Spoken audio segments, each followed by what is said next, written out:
I'm going to tell you how $100 can change your life. It can take you from zero to hero in your bank account. Stick around. The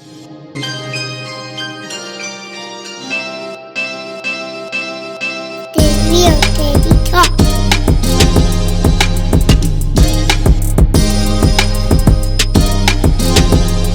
The Real Teddy Talk.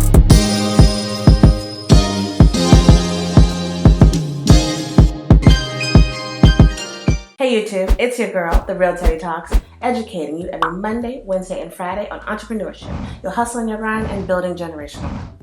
And today we're going to talk about the $100 bill and how a $100 bill saved my life and how I hope it saves your life when it comes to saving and investing. Now, whether you can invest $100 a week, $100 a paycheck, $100 a month, that's up to you and your budget. But start with $100. If you're having trouble committing to making money, committing to investing, committing to saving, then $100 is a great round number to start with. And the reason is you can watch it grow. If you invest $100 a month, for instance, for a year, that's $1,200 easily that you know you invested. And at the end of that year, whatever you have that's over $1,200, you know that you earned an interest. And compounding interest is powerful. Warren Buffett said it best. The power of compounding interest you just cannot imagine, and you have to give it time. So before we even talk about the 4 steps to starting to invest, let's talk about saving. Your savings account, I'm just going to be blunt, your savings account should not have more than 6 months of expenses. That's your living expenses and your necessity expenses. So that's your mortgage, your utility bill, your phone bill, your monthly recurring things, your food bill. All of that needs to be, you need to have 6 months of that in your savings account and no more. All right, no more. Anything over that is overkill. And the reason I say that in a savings account is savings accounts are, I was going to say worthless. They're not worthless. They're not paying you any interest. That's the problem. You get so little interest, like pennies a month, if that. It's not worth keeping your money there, but you do need to have money there that you can grab. And also, just say you have an older vehicle, an older home, something that requires a lot of maintenance. I mean, stuff happens, right? And you don't have extra money in your checking account at the end of every month, right? Then you may need to have a separate checking account for emergencies. And depending on what the thing is that usually goes wrong or you may need the emergency, you need to have anywhere from $1,000 to $5,000 in that account. So you have your 6 months of living expenses and you have your emergency fund that I would say shouldn't be more than $1,000 to $5,000 for that big ticket item that could go wrong. You need a new alternator. You need a new engine. You need to rewire your house because it got hit by lightning. I use that example because that happened to me. Whatever it is, you need to have that money available to pull out. But in excess of that in savings is unnecessary. I even recommend you may be able to keep your, not your necessity fund, but your emergency happening fund in some type of money market account because it'll gain more interest. But that's not what this video is about. We're gonna move on. Savings accounts lose you money over time. They do not keep up with inflation. And if you're putting money in a savings account, that's your only mechanism for saving money and building wealth, you are losing money every single month. I digress. I'm going to get into the 4 steps to starting to invest with $100, all right? So you're going to first figure out how you're going to invest. Are you going to invest yourself, or are you going to hire someone to invest your money for you? I never say never. So I don't recommend hiring someone to invest for you. However, I am a person that will figure it out, okay? So I'm not gonna give my money over to someone else for something that I can do myself. That is not the case for everyone.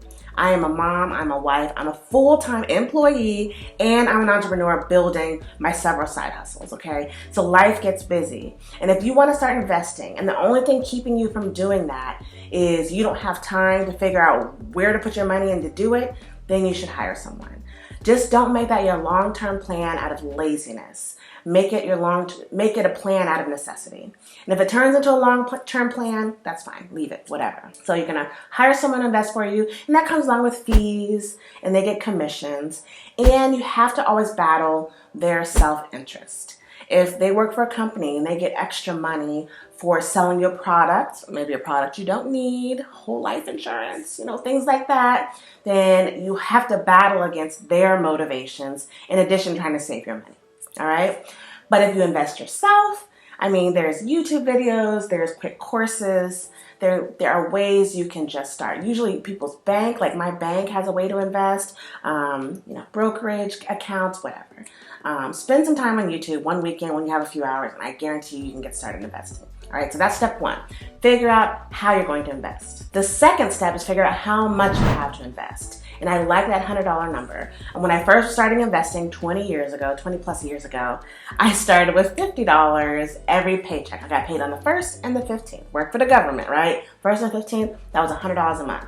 And it was a good start. The problem was I had most of my money in savings accounts, and accessibility to brokerage accounts and mutual funds and money markets wasn't as easy, so I didn't know I needed to switch. So problem number one, had most of my money in savings account, it wasn't growing. Once money markets became more accessible, I put my money in a money market, like a regular average one, and I saw how much money I made at the end of one year compared to when I was saving $100 a month, and I never went back. My savings account is for, I won't even say 6 months of expenses. Most of my expenses money and emergency money is in a money market. All right, so I can still access it. It is a tax event once I withdraw money, but it's still worth it to do so and have it grow. But yeah, savings account, just easily accessible money that if I run out of money at the end of the month, which happens, then I pull it out of my savings account, no problem, no harm, no foul. So then I grew, right? So as time went on, I got more money, more expendable income. Then I started saving $100 on the 1st and the 15th. So it was still that nice round $100 number. And, fast forward several years, I was saving $100 a week. Every Friday, I set an auto pool in my account from $100 to go from my account to various other accounts, including my brokerage accounts. I got into stocks and bonds. So including my brokerage account where I was investing in stocks and ETFs, right? So start with 100, figure out it was going to be $100 a month, hopefully no less than that, but we always have our starting place, right? If you can only do $100 a quarter, I think you're lying to yourself, and you probably can afford a little more if you cut out the waste, but whatever you can do, start now, start today. Figure out how much you can invest. The third thing you need to figure out is what you're going to invest in. In 2021, there are a numerous amount of things to invest in. Are you going to invest in mutual funds? Are you going to invest in ETFs, exchange traded funds? Are you going to invest in the stock market? Are you going to invest in cryptocurrency? I'm actually building a cryptocurrency course where I talk about investing and, even within that realm. So those are all separate realms. And within the cryptocurrency realm, there are like a million layers of ways you can invest. And it's volatile and it's hostile. So there's all these options, right? So figure out where you're going to put your money, and I always diversify. That is my only takeaway from this, is make sure you diversify.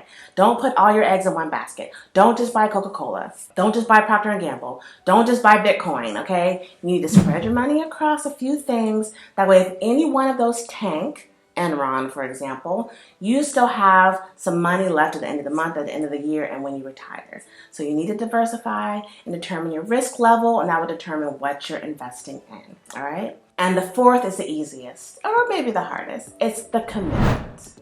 Commit to investing.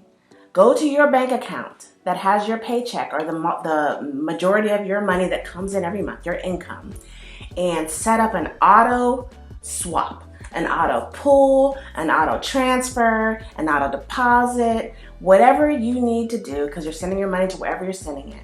Set it up auto-magically and let that money come out of that. And if you can't trust yourself to do that, then most employers let you set up an allotment. I can set up to 6 allotments, right? So I do. I set up my allotments. I'm maxed out on allotments.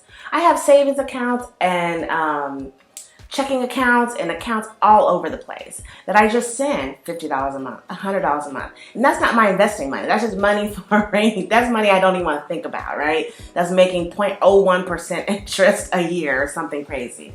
That's that money, 1% APY. It just goes somewhere and I don't think about it. And that's my rainy day money, honestly.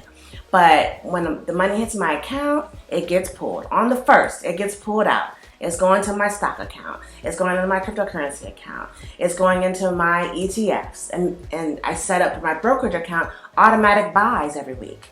Because I want it to be automatic. If you sit there and you make yourself think about it, I don't have time. I'm running businesses, I'm working, I'm momming, I'm wifing.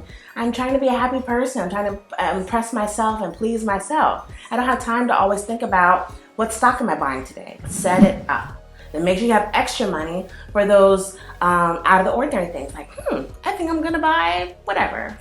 I'm gonna buy Tesla today. And then you can do that, and it's outside of the norm. But your norm should be automation. Automation will save your life. I hope I've given you some insight and some thoughts and made you think about ways that $100 can save your life and make you invest in yourself. Invest in yourself just 1% a day or $100 a month and reach your exponential greatness at the end of any year. This is The Real Teddy Talks, signing off.